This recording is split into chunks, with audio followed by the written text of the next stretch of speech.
Buenas noches, profesora. En este video les vamos a hablar acerca sobre dos temas. Primero, de la neurona motora superior e inferior, que les va a explicar mi compañero Marco y mi compañero Abel.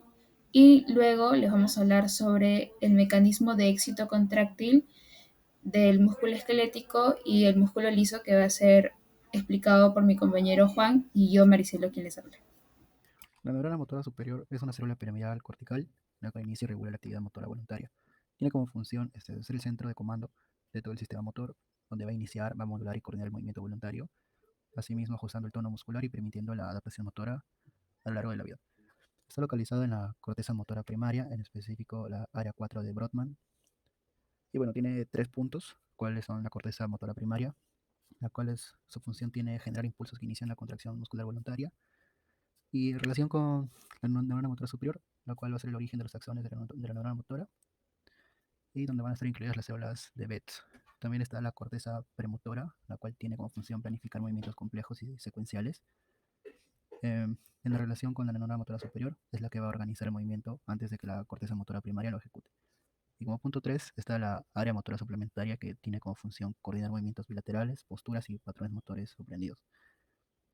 En relación con la neurona motora superior, va a aportar la programación de movimientos voluntarios complejos que la neurona motora superior transmite por las vías descendientes. En el caso de características fisiológicas, se va a tener axones largos y mielinizados, la cual va a tener conducción rápida.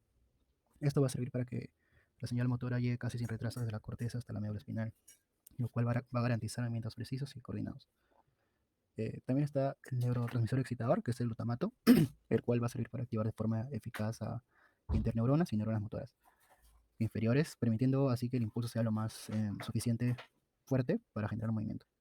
Y en caso de la plasticidad sináptica, la cual va a ayudar en el aprendizaje motor, esto va a servir para que adquieran nuevas habilidades motoras y readaptarse tras lesiones. Y bueno, en caso de las vías descendentes, tenemos dos, la corticoespinal lateral y la corticoespinal anterior. La corticoespinal lateral sirve para controlar movimientos finos y precisos de las extremidades distales, como son de los dedos, las manos y los pies. El córtico espinal anterior más que todo va a servir para controlar los músculos axiales y proximales, los cuales son responsables de la postura y movimientos gruesos. Acá es donde están la espalda, el tronco y los hombros. Bueno, en caso del tono muscular, tenemos que un tono normal nos quiere decir que va a ser el equilibrio y la excitación junto con la inhibición, lo cual va a servir para mantener los músculos preparados sin rigidez ni flacidez. Esto va a permitir que tenga un reposo como una acción inmediata. En el caso de la lesión, tenemos que al presentar una lesión va a presentar una pérdida de inhibición cortical. La casa de la corteza normalmente va a frenar la activación que refleja la médula. Bueno, cuando se pierde esta inhibición, los reflejos medulares se alborotan o, por así decirlo, que se exageran. Esto va a producir una hiperreflexia, el cual es el aumento anormal de la respuesta refleja. El sistema piramidal está formado por neuronas ubicadas en el área motora de la corteza cerebral, donde sus axones descienden por la sustancia blanca y el tronco encefálico. Estas van a pasar por las pirámides del bulbo raquídeo, llamadas así por su forma puntiaguda, en donde estas vías llegan hasta la sustancia gris del tronco y la médula espinal, donde van a conformar la vía córtico-espinal, la cual va a tener una conexión directa entre el cerebro y la médula que permite controlar el movimiento voluntario. En el caso del sistema extrapiramidal, va a estar formado por neuronas que se originan en la corteza cerebral y se conectan con núcleos basales del tronco encefálico, desde donde sus axones van a descender hacia la médula espinal sin pasar por las pirámides vulvares. Esta vía va a ser multineuronal y multisináptica, que a diferencia del sistema piramidal, ambos sistemas se van a superponer y van a trabajar de manera conjunta, aunque en animales domésticos el sistema extrapiramidal va a tener mucha mayor relevancia. Ok, siguiendo con la exposición, yo les voy a hablar sobre la neurona motora inferior. Estas neuronas inferiores comienzan en la médula espinal y continúan innervando músculos y glándulas en todo el cuerpo. Las neuronas motoras superiores e inferiores utilizan diferentes neurotransmisores para transmitir sus señales. En el caso de estas neuronas inferiores, lo que utilizan es la acetilcolina. Ahora, respecto a dónde se encuentran, estas están en la médula espinal y sus terminales se extienden hasta las fibras musculares y los tendones. Cuando se requieren operaciones motoras complejas, las neuronas motoras inferiores consultan a las neuronas motoras superiores y ambas trabajan en conjunto para proporcionar una respuesta significativa. En el caso de los reflejos, El sistema nervioso tiene un mecanismo de respuesta automático, por lo tanto las respuestas en este caso son más rápidas que en el anterior al no participar las neuronas superiores. Ahora, la neurona motora inferior se encarga de transmitir la señal desde la neurona motora superior al músculo efector para realizar un movimiento. Existen tres tipos generales de neuronas motoras inferiores, que son las neuronas motoras somáticas, las neuronas motoras eferentes viscerales especiales, o también llamadas branquiales, y las neuronas motoras viscerales generales.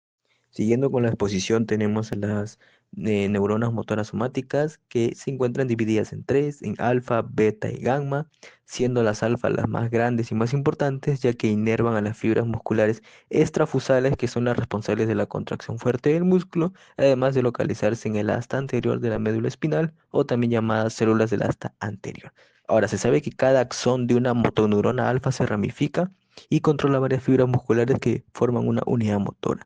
Como todas estas fibras de unidad motora son similares, la contracción es sincrónica y controlada. Su función principal es generar la contracción voluntaria del músculo esquelético.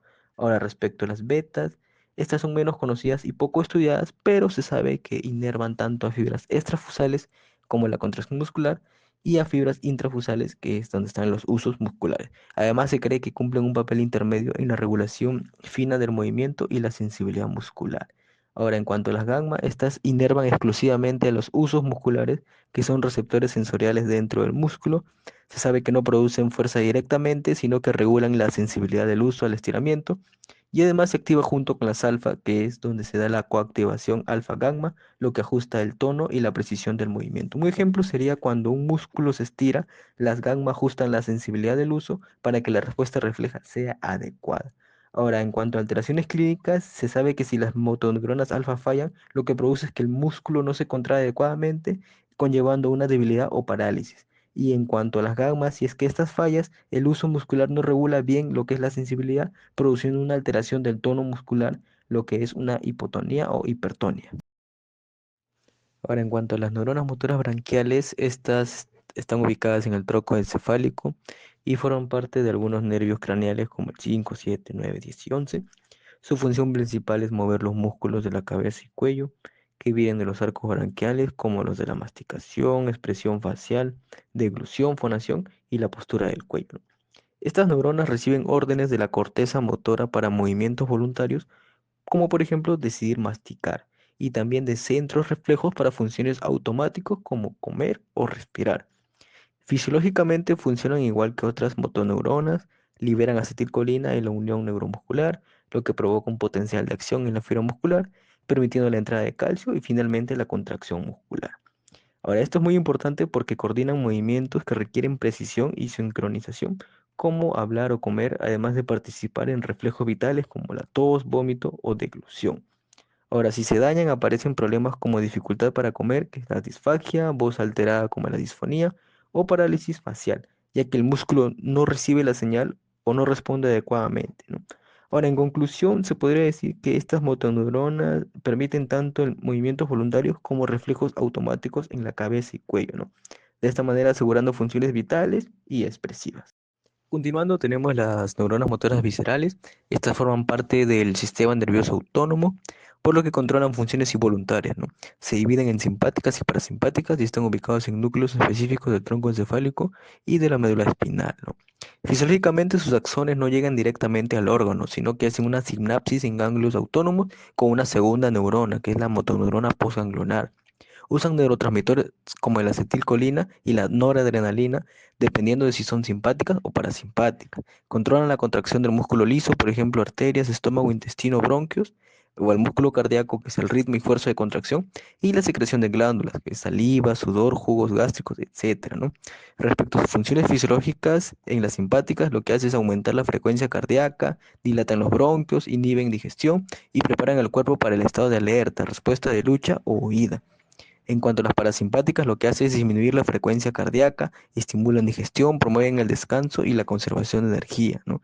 Ahora, en cuanto en conclusión, estas neuronas viscerales lo que hacen es que los órganos internos trabajen de forma autónoma y constante, sin necesidad de control consciente, manteniendo así una homeostasis, que es el equilibrio interno del organismo. Ahora les voy a hablar sobre el mecanismo de éxito contráctil del músculo esquelético.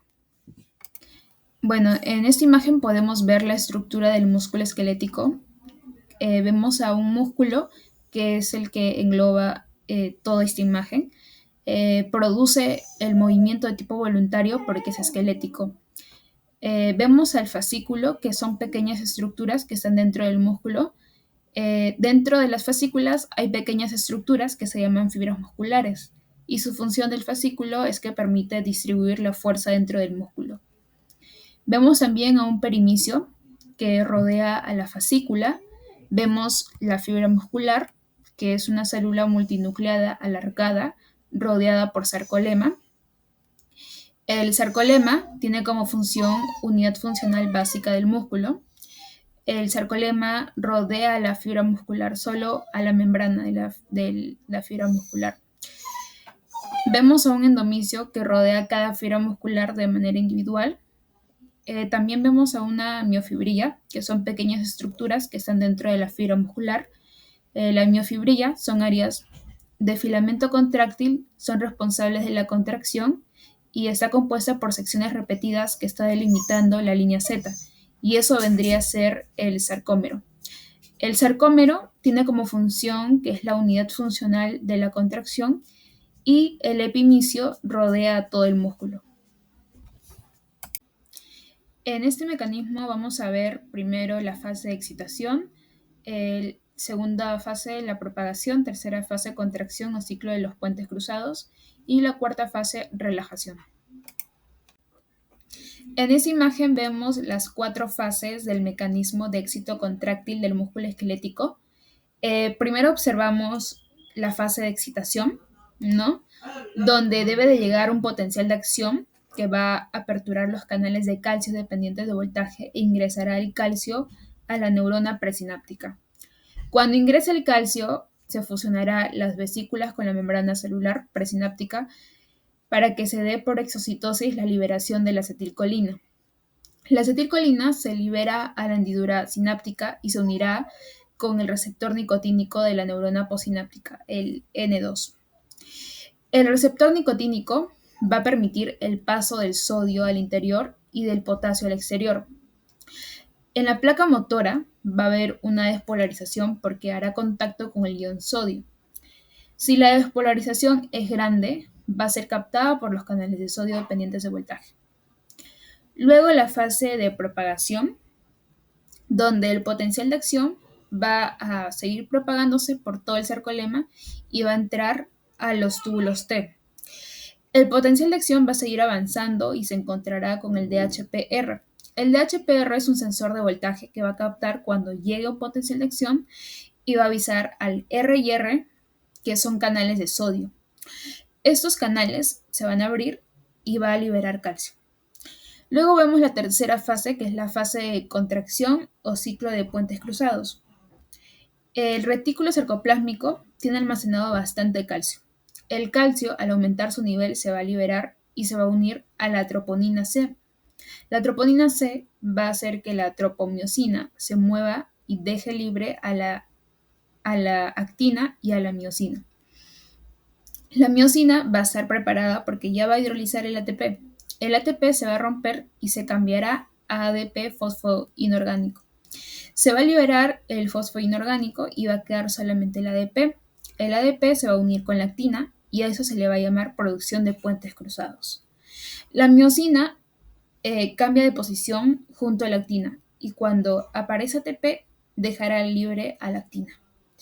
Luego vemos la fase de relajación, que es cuando el calcio va a volver a su lugar de origen, que es el retículo sarcoplásmico. Para que vuelva a su lugar de origen, utilizará la bomba de calcio. Para eso también se va a utilizar ATP.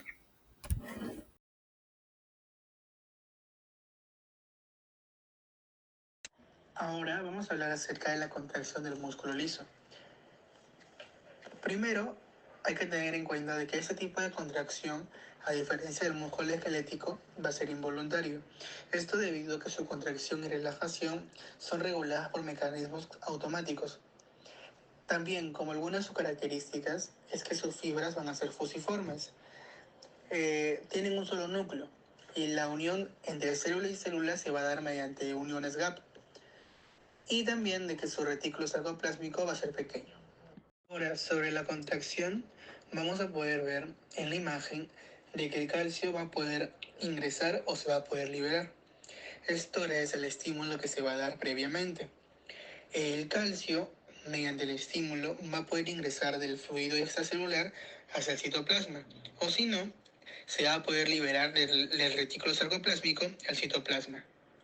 El calcio, una vez en el citoplasma, se va a unir a una proteína que es como un sensor de calcio, que es el CAM, que su nombre también es calmodulina. Esta calmodulina es la que va a reemplazar a la troponina con lo que conocimos en el músculo esquelético, ya que en el músculo liso no va a existir esta troponina. Entonces, una vez unida se va a formar un complejo que se llama calcio-calmodulina.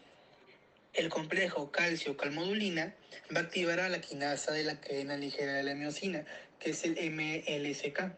La MLCK va a usar ATP para fosforilar las cadenas ligeras de la miosina, lo que va a provocar un cambio en la miosina.